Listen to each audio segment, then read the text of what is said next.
Epístola de São Tiago, capítulo 1, do verso 1 até o verso 4. Diz assim a palavra do Senhor. Tiago, servo de Deus e do Senhor Jesus Cristo, as 12 tribos que se encontram na dispersão, saudações. Meus irmãos, tende por motivo de toda alegria o passardes por várias provações, sabendo que a aprovação da vossa fé, uma vez confirmada, produz perseverança. Ora, a perseverança deve ter ação completa, para que sejais perfeitos e íntegros, em nada deficientes. Oremos. Senhor, nós nos colocamos diante de Ti e rogamos ao Teu Santo Espírito que nos dirija, nos dê sabedoria e entendimento na compreensão da verdade do Evangelho e da vida cristã. É o que oramos em nome de Cristo Jesus. Amém. Hoje nós estamos dando início a uma nova série, a Epístola de Tiago, com o tema geral: Fé sem obras é morta. Esse vai ser o nosso tema nos domingos de manhã, neste pequeno livro do Novo Testamento. Tiago é uma das epístolas gerais ou católicas. O termo católica, de nosso conhecimento, significa universal. Então, as epístolas gerais ou universais ou católica são aquelas epístolas que nós conhecemos no final do Novo Testamento. Essas epístolas vêm depois das epístolas de Paulo. E tem vários autores: Tiago, a Epístola aos Hebreus, tem um autor desconhecido, as epístolas de Pedro, as epístolas de São João. Essa que nós estamos tratando agora, de Tiago, contém 5 capítulos e 108 versos. É uma epístola pequena, de leitura muito rápida, fluente, gostosa de ser lida. O autor da epístola é Tiago, o meio-irmão de Jesus Cristo.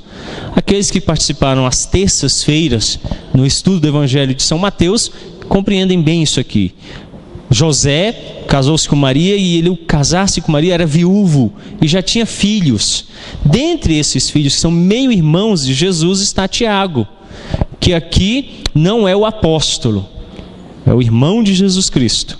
No decorrer dessa série de sermões, nós vamos compreender um pouquinho mais quem era Tiago e o papel dele na igreja primitiva. Ela foi escrita entre 44 e 66 depois de Cristo.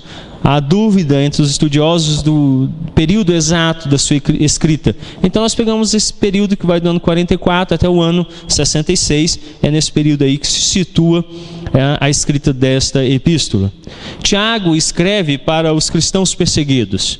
Cristãos judeus tinham se convertido e tinham sido então espalhados. O verso 1 começa dizendo assim: Tiago, servo de Deus e do Senhor Jesus Cristo, as 12 tribos que se encontram na dispersão. Então, eles tinham sido, por causa da perseguição, espalhados. E a esse grupo é que Tiago está escrevendo. E ele os encoraja a buscarem sabedoria, fortalecerem a fé e vivê-la por meio de obediência a Deus no relacionamento com o próximo. A epístola de Tiago, então, é uma carta escrita a esses cristãos perseguidos que tinham perdido tudo: os bens, família, e que estavam dispersos. A eles Tiago escreve a fim de que tenham sabedoria, se fortaleçam na fé, vivam em obediência a Deus e pratiquem essa sabedoria, a sua fé e a obediência a Deus, relacionando-se com o próximo. Esse é o tópico central da epístola de Tiago. Vivemos em uma época onde o sofrimento é algo indesejável. Hoje as pessoas não querem sofrer. Hoje, em todas as áreas, o que se busca é estar livre do sofrimento. O trabalho não pode ser exaustivo. O trabalho de casa não deve ser exaustivo. Então, no trabalho, o que se busca é onde se trabalhe pouco tempo, tenha-se pouco esforço. Preferível nos nossos dias é que a pessoa literalmente não faça nada. Há quem ainda cante isso como louvor, o fato de que No trabalho ele enrola o chefe ou os amigos e nada faz. Também nos nossos dias, ninguém quer sofrimento dentro de casa. O trabalho de casa deve ser o menos exaustivo possível. Lava louças, lava roupas, lava isso, lava aquilo, tudo com um simples botão. A ideia é que não haja sofrimento, dor, exaustão. Nos nossos dias, o sofrimento de fato se tornou indesejável, até dentro da igreja. Veja a teologia reinante hoje no evangelicalismo. Ninguém pode ficar doente, ninguém pode ficar desempregado, ninguém pode sofrer perseguição, tudo é amarrado, tudo é ordenado que se retire. A vida deve ser um mar de rosas. Ou alguns acreditam que podem vencer o sofrimento com muito dinheiro. As pessoas acham que se ficarem ricas, não vão precisar trabalhar, não vão precisar mudar-se, vão deixar de sofrer. Isso é bem exemplificado no filme A Procura da Felicidade. O filme mostra uma pessoa que, como todos nós, passa por muitas lutas no relacionamento, na criação do filho, à procura de um emprego. Lutas muitas, que alguns de nós enfrentamos todas de uma vez, ou às vezes parceladamente. Mas o filme demonstra que a única forma de se encontrar feliz é encontrar um emprego que pague muito. E então ter uma boa casa, muito dinheiro, um bom carro.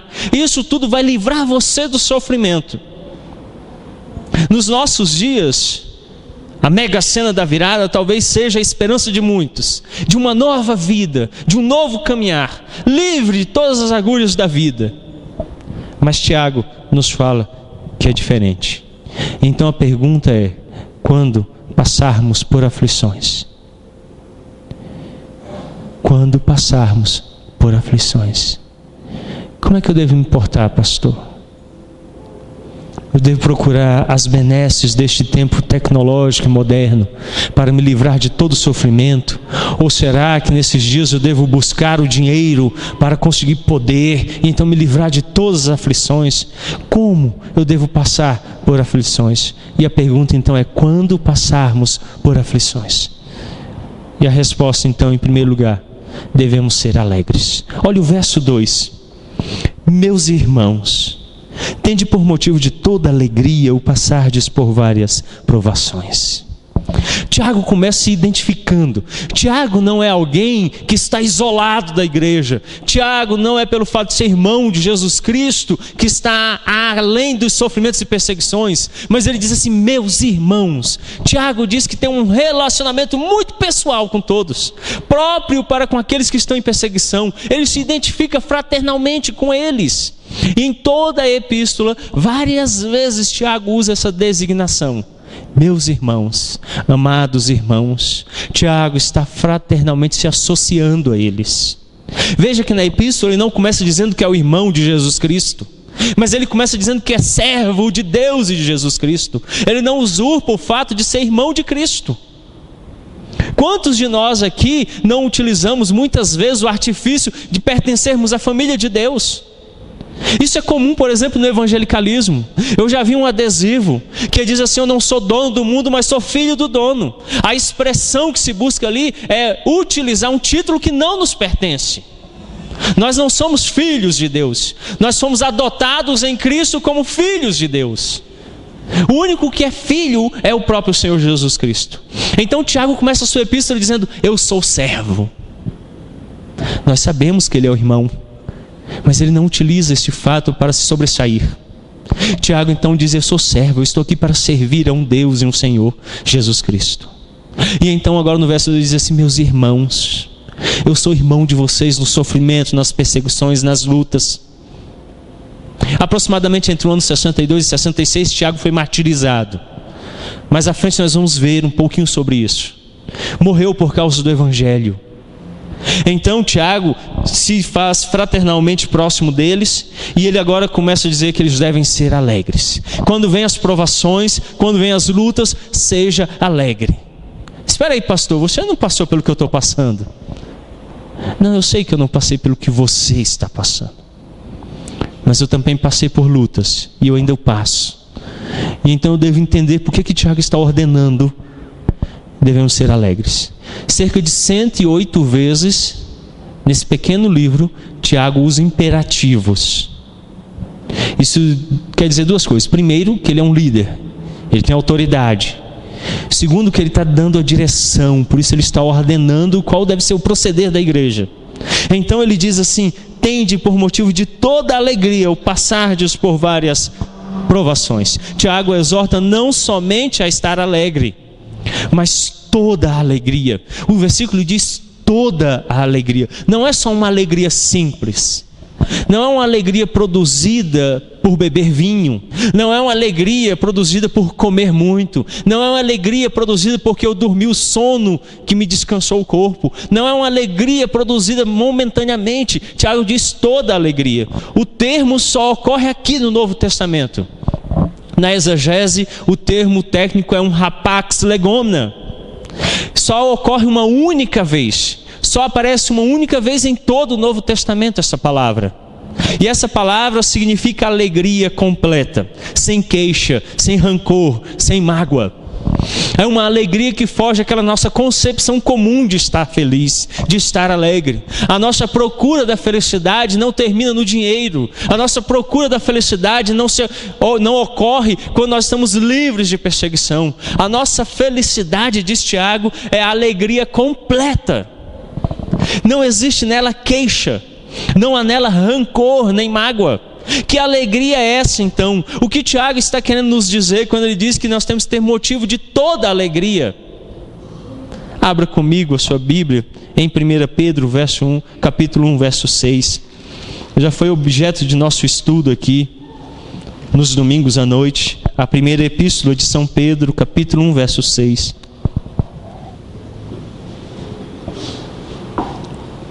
Pedro diz: nisso exultais, embora no presente, por breve tempo, se necessário, sejais contristados por várias provações. Tiago parece ter ouvido o que Pedro disse. A exultação, a alegria do crente está no fato de que, no tempo presente, por um breve tempo, se necessário, sermos contristados por várias provações. Agora abra sua Bíblia, a Epístola de São Paulo aos Romanos, o capítulo 5, para examinarmos o verso 3. Romanos, o capítulo 5, o verso 3. Não somente isto, mas também nos gloriamos nas próprias tribulações, sabendo que a tribulação produz perseverança. Veja que o apóstolo Pedro e o apóstolo Paulo, juntamente com Tiago, irmão de Jesus, compreendem muito bem que as provações, elas contribuem para o crescimento do cristão. A gente acha que sofre demais, mas eu não sei se vocês já ouviram a história de uma mãe que teve 3 filhos, assim muito próximos um do outro.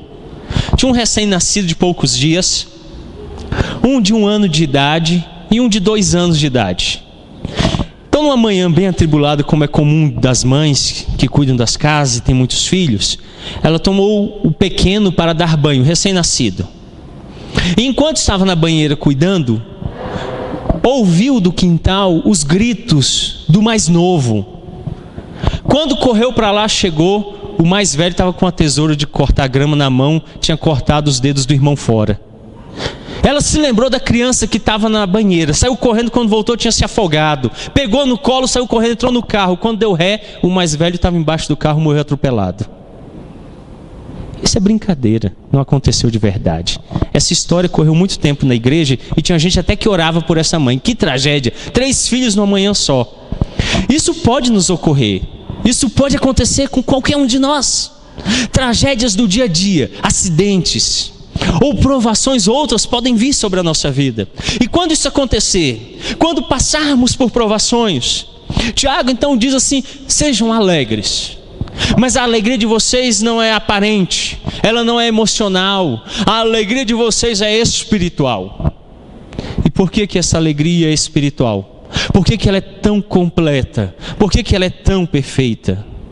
Em segundo lugar, Tiago diz: quando vierem as provações. Nossa alegria é porque vem provações.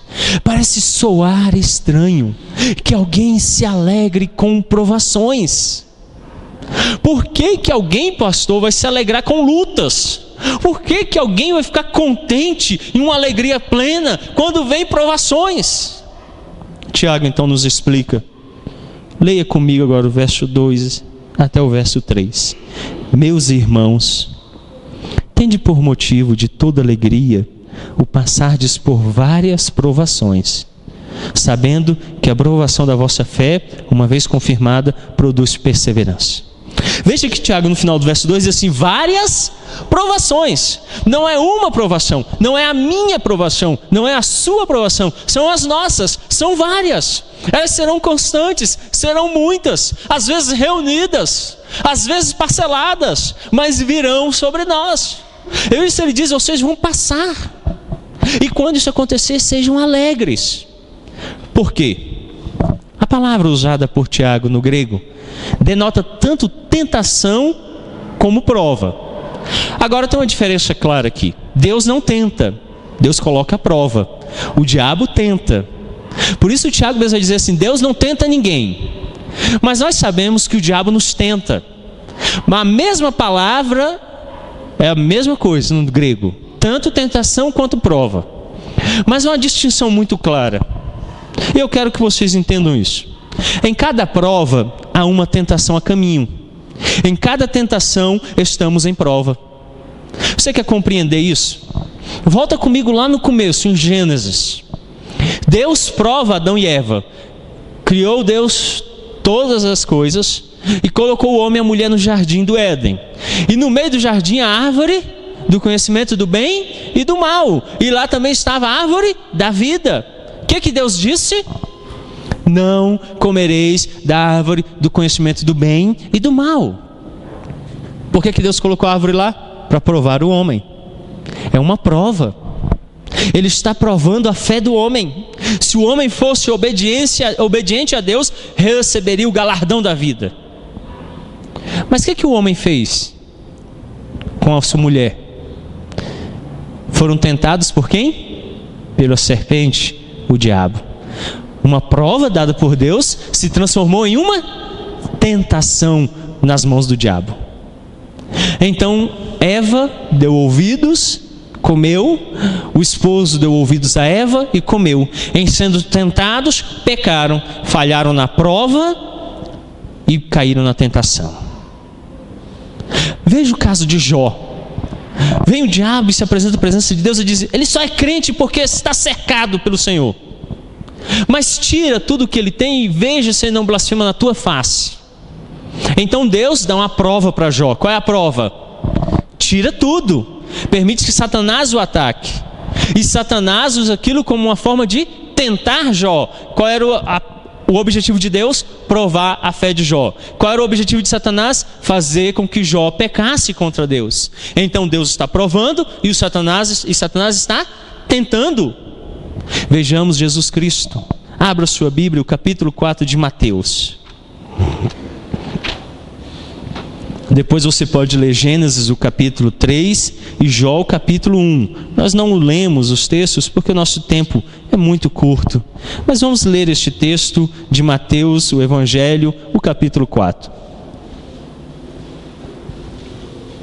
O verso 1 diz assim: a seguir foi Jesus levado pelo Espírito ao deserto para ser tentado pelo diabo. Quem é que leva Jesus para o deserto para passar pela prova?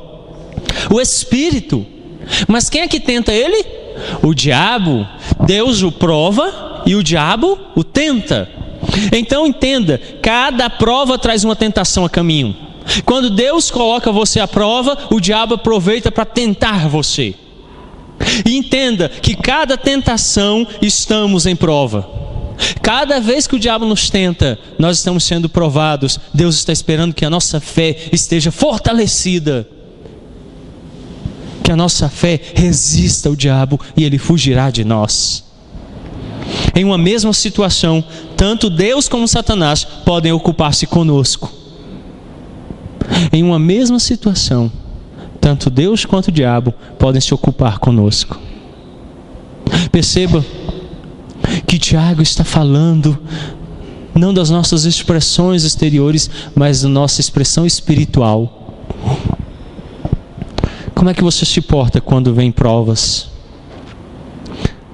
Veja que desde o princípio, lá em Adão e Eva, em Jó, pela própria pessoa de Jesus Cristo, Deus tem provado os seus para conhecer-lhes a fé. E desde Adão, passando por Jó e até Jesus Cristo, o diabo tem tentado. Em cada prova que Cristo foi colocado, havia uma tentação da parte do diabo. Entenda que cada vez que você for provado por Deus, o diabo estará ao lado te tentando. E você pode ser aprovado para Deus ou reprovado por Deus quando é aprovado para o diabo. Se você diz sim para o diabo, você é aprovado para ele e caiu em tentação. Mas se você diz não para o diabo e sim para Deus, você é aprovado naquela aprovação e apto para Deus. Se Adão e Eva tivessem feito isso, poderiam ter tomado a árvore da vida e vivido para sempre. Jó é um exemplo de quem, mesmo tendo sido tentado, continuou firme e foi aprovado diante de Deus. Cristo é um exemplo que, mesmo tendo sido tentado de diversas vezes, de diversas maneiras, manteve-se firme na palavra e pôs o diabo em fuga. Em meio às tentações, estar alegre significa estar na presença de Deus e na sua palavra firme. Por isso Tiago declara que o crente, sabendo que a aprovação da vossa fé, uma vez confirmada, produz perseverança. O resultado final daquele que é provado e que resiste é uma certeza. Veja que Tiago diz isso no verso 13, diz: sabendo. Há uma certeza, há um conhecimento. O conhecimento aqui que Tiago está falando não é aquele conhecimento dado pela experiência, não é esse. Porque se o fosse, ele não precisaria falar aos seus ouvintes, eles passariam por isso e conheceriam. Esse saber aqui que Tiago apresenta é algo de fé, de quem crê. E mais à frente ele vai falar sobre crer, não como os demônios, mas como gente que tem fé verdadeira. Então, quando as provações acontecem, o que Deus deseja é experimentar a fé. Então, no verso 4 ele diz: ora, a perseverança deve ter ação completa, para que sejais perfeitos e íntegros, em nada deficientes. A perspectiva do cristão, então, é que cada sofrimento, cada angústia vivida, ela melhora e amadurece a minha fé espiritual e me faz mais forte. Por isso o cristão não foge das tentações, não foge das provas. O cristão as enfrenta e amadurece em cada uma delas. O que Tiago está nos convidando é uma fé que não está morta. O que Tiago está falando na sua epístola é que em nenhum momento nós não podemos ser como esta imagem. A nossa fé não pode ser um cadáver sem vida. Por isso Deus nos coloca em uma vida dinâmica no Evangelho. Sabe o que significa isso? Você não vai ter um minuto de sossego. Como foi com Jó, como foi com o Senhor Jesus Cristo, como foi com Adão e Eva. A serpente estará atrás de nós a cada instante. E todos os dias o nosso bom Deus vai nos provar. O Catecismo de Heidelberg, eu não sei se vocês se recordam, nas nossas leituras dominicais, na pergunta 27 diz assim, uma das mais belas do Catecismo: o que é a providência de Deus? Resposta: é a força toda-poderosa e presente com que Deus, pela sua mão, sustenta e governa o céu, a terra e todas as criaturas. Assim, ervas e plantas, chuva e seca, anos frutíferos e infrutíferos, comida e bebida, saúde e doença, riqueza e pobreza, todas as coisas não nos sobrevêm por acaso, mas de sua mão paternal. É muito belo o que escreveu o autor do Catecismo de Heidelberg, quando ele diz que pode ser o que for, o lado positivo ou negativo, tudo é a mão paternal de Deus. Porque Tiago está nos instruindo que a provação nos constrói. O verso final do nosso trecho hoje, o verso 4 diz: ora, a perseverança deve ter ação completa. E qual é essa ação completa? Que sejais perfeitos e íntegros, em nada deficientes. Tiago diz que a nossa alegria é sabermos, termos plena certeza de que cada angústia na vida, o próprio Deus está construindo o nosso ser, o nosso caráter, moldando o nosso ego, nos fazendo pessoas melhores. É por isso que qualquer que seja a desgraça, ou qualquer que seja a graça derramada sobre mim, ela é instrumento da mão poderosa de Deus na minha formação. Nós cantamos domingo passado: eu quero ser um vaso na mão do oleiro. E lemos o profeta Jeremias, do qual é baseado este cântico que entoamos. Deus está nos burilando, está nos trabalhando e nos formando. Por isso passamos por aflições. Então, a resposta que deve ocorrer quando passarmos por aflições é: Deus está me trabalhando. É por isso que somos alegres, mesmo em meio a dores, porque nós sabemos que o nosso bom Deus está nos dirigindo. Há conforto em nossas almas.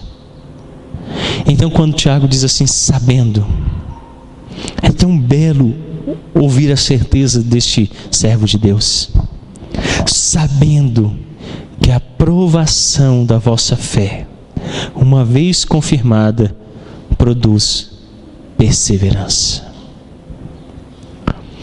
Diferentemente a isso, Tiago declara no seu livro, nessa série de sermões, nós ainda vamos retornar a esse mesmo trecho, que os ímpios não podem se alegrar. Olha o capítulo 4, o verso 9 de Tiago. Tiago, capítulo 4, o verso 9. Ele diz assim,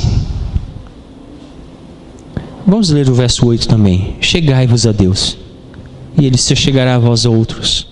Purificais as mãos, pecadores, vós que sois de ânimo dobre, limpai o coração. Afligi-vos, lamentai, chorai, converta-se o vosso riso em pranto e a vossa alegria em tristeza.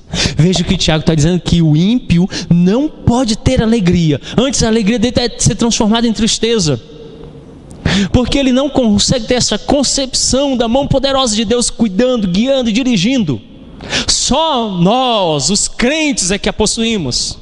Então, meu irmão, uma fé viva, meu amado, meu querido em Cristo, é uma fé que mesmo em meio a todas as angústias da vida,